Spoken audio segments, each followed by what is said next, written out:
Welcome back to Kanye's Kitchen. On the menu today, we got some cheesy beef empanadas. I've been really looking forward to this recipe and trying this out, so stay tuned. Let's see how it turns out. So it's about 4 cups of cornmeal. I made way too many empanadas, so just follow the recipe in the description box. This is just to show you how I put everything together. So you got the cornmeal, you got the Sazon, and you got the salt. I would add a little bit more salt than I originally did.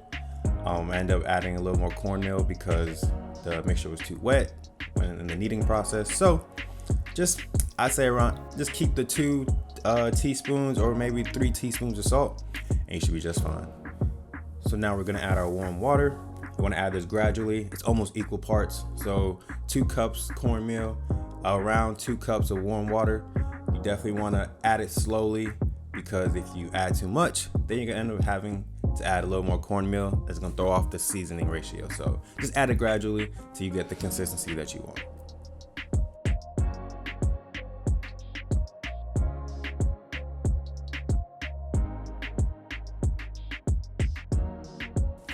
This was definitely quite the process, but as you can see here, this is the consistency you want. It's not too clumpy, it's nice and smooth, not too sticky. All right, so once you get it like this, just put it in the fridge, wrap it up, and get back to it later.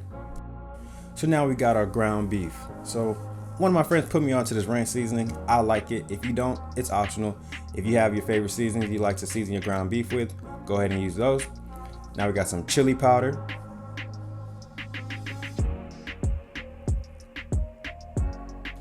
Next we got some garlic powder. Sorry about all the shaking, I kept hitting my camera. Next we got some onion powder.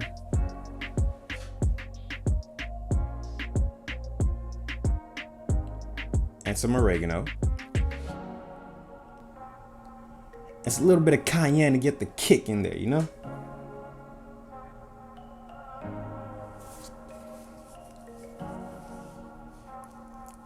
Add some salt in there too as well.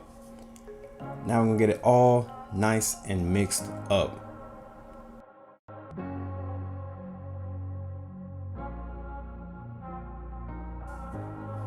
Almost forgot.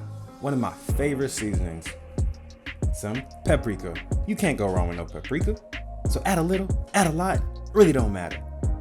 I don't know about what it is about paprika, it just tastes great to me. So add some in there and get back to mixing.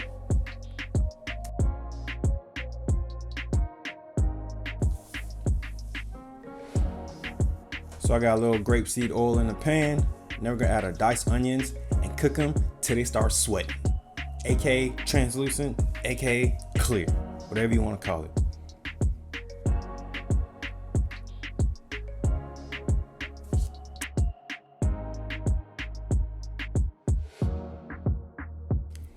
Now that we got the onions all cooked, now I added some garlic paste. This saves a lot of time instead of using minced garlic. Now if you want to mince your garlic, fine, go ahead. But garlic paste is definitely a time saver. I recommend using it. And we're just gonna let that cook for about 30 or so seconds till you really smell that aroma.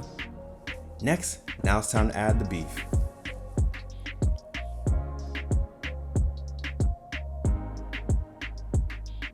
So get that all nice and mixed up in there, chop it up, get it grounded into little bits. Add in about 2-3 tablespoons of some tomato paste. And get it all mixed up.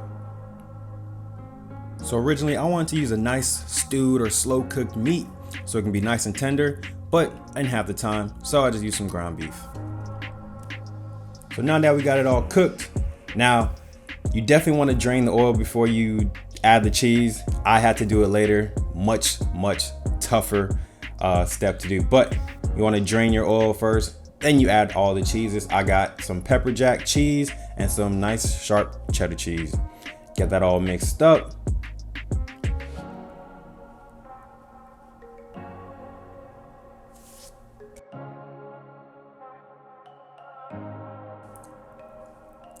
Now it's time to get the empanadas put together. So you want to get a piece of that dough, roll it up in a ball. I like to use Ziploc bags to keep it from sticking. So I place a Ziploc bag over the cutting board. Put that down. This part took forever because, like I said, I had so much dough. So then you want to get another Ziploc bag, put it on top, and then you can use a nice frying pan. I end up using a cast iron after this, but just press it down till you get that nice circle shape. Now I realized I was on my glass stove, so I didn't want to break it, so I moved it over to the counter behind me so I could apply just a little bit more force. Now we got the dough nice and flat. Now time to put the filling in it. So just get a little bit of that beef, get it in.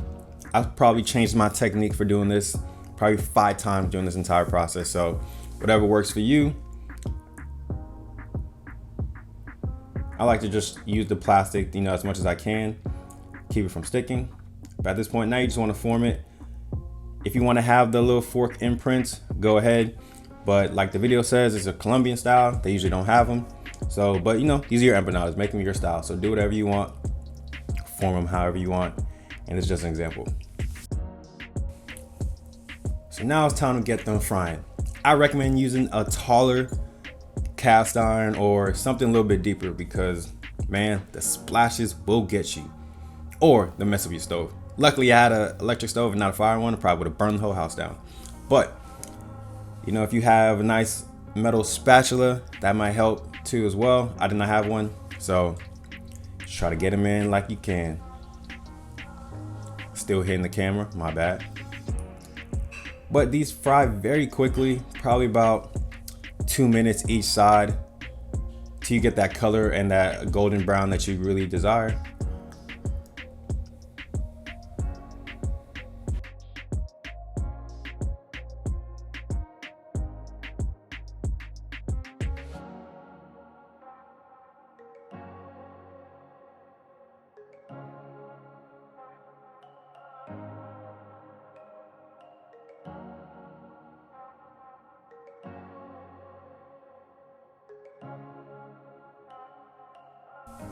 Now it's time to get them flipped as I clean off my stove at the same time.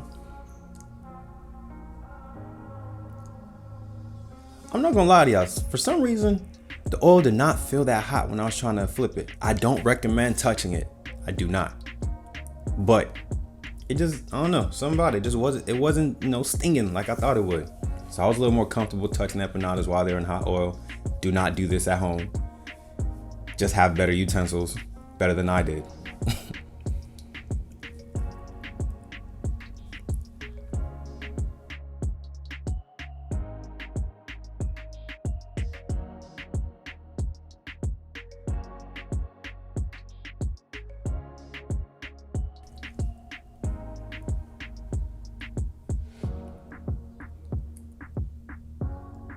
So now time to check the other side, see if it's all nice and crisp.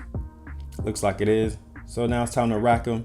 I put these on a rack with a paper towel underneath just so it can dry and drip if any excess oil still remained on. You can put it on a plate with a paper towel on it too, that works fine.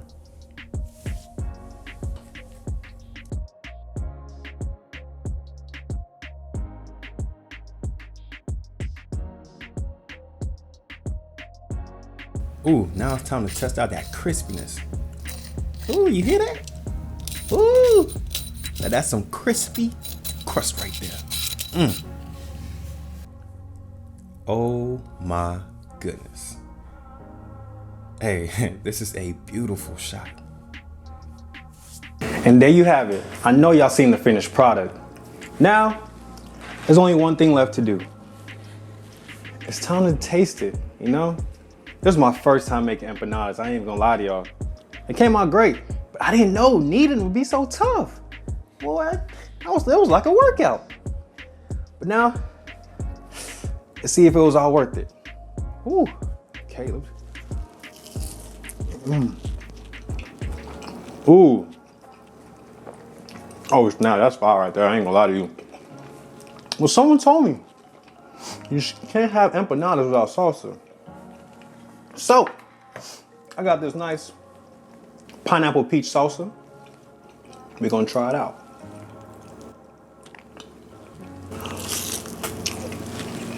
Oh my goodness. I done did it again. Oh wow. This is amazing. This is amazing. Ain't gonna lie. Almost set my house on fire trying to fry these things. But in the end, we did it. So, try this recipe out. Promise you, it's a great one if you want to make it homemade. I know some people like to use Pillsbury pie crust. You know, if you want to do the quick way. I've never tried the pie crust, so you know, you try it out. Let me know what you think. But you want to do nice and homemade, making the dough yourself. Hey, I recommend it. So, you know the deal. If you, man, I'm so hungry. It's gonna taste so good. I can't even sign off right. Hold on. Let me put this down for you. If you like this video, like, comment, share, and subscribe. Stay tuned for the next episode. We out. Now I'm gonna go finish eating.